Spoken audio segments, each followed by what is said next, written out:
भूतिया डॉल को मरे कुछ ही दिन हुए थे। गांव में हीरा, सोना और खुशियों की बहार लौट आई थी। लोग अब राहत की सांस ले रहे थे। उन्हें लग रहा था कि खतरा टल चुका है, लेकिन उन्हें क्या पता था कि असली डर अभी बाकी था। गांव से लगभग 100 किलोमीटर दूर एक भयानक, सुनसान और डरावना जंगल था। इस जंगल में रहता था एक कुख्यात चोर, गुलाबी राक्षस। वह पैसे और सोने के लिए न जाने कितने गांवों को लूट चुका था। लोग कहते थे कि वह इंसान नहीं, शैतान है। उस जंगल में उसने सैकड़ों भूतियां डॉल टांग रखी थी, जिससे कोई उस इलाके में कदम भी रखने से डरता था। सबको लगता था कि वो जंगल भूतों का अड्डा है। एक दिन गुलाबी राक्षस को खबर मिलती है कि राय स्टार के गांव में ढेर सारा सोना और हीरा है। उसकी आंखों में लालच की चमक आ जाती है और वो गांव को लूटने की योजना बना लेता है। गांव में एक बार फिर डर की लहर दौड़ जाती है। हर रात किसी घर के बाहर वही डरावनी डॉल दिखाई देती। जो भी बाहर निकलता, 2 नकाबपोश गुंडे अचानक हमला करके उसे मार देते और गायब हो जाते। एक दिन अपेक्स नाम का युवक अपने काम से लौट रहा था। रास्ते में उसे वही डॉल दिखती है और उसमें से एक डरावनी आवाज आती है।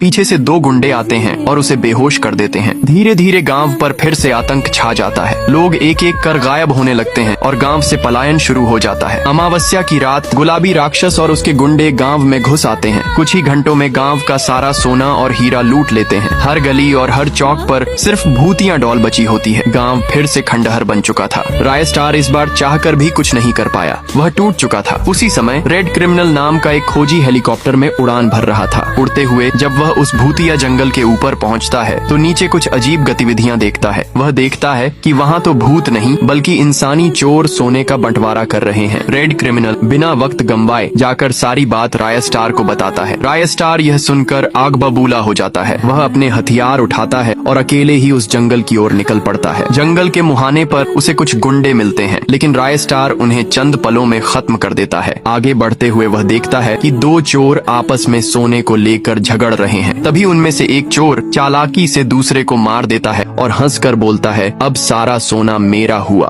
उसी पल राय स्टार वहां पहुंचता है। गुलाबी राक्षस राय स्टार को डराने के लिए भूत का रूप लेता है। उसकी आंखों से आग निकल रही थी, आवाज डरावनी थी, लेकिन राय स्टार इस बार बिल्कुल नहीं डरा। वह आगे बढ़ता है, चोर पर वार करता है और एक ही झटके में गुलाबी राक्षस का अंत कर देता है। राय स्टार जंगल से सारा सोना वापस लेकर गांव लौटता है। गांव एक बार फिर रोशनी, अमीरी और खुशियों से भर जाता है। लोग राय स्टार को असली हीरो मानते हैं।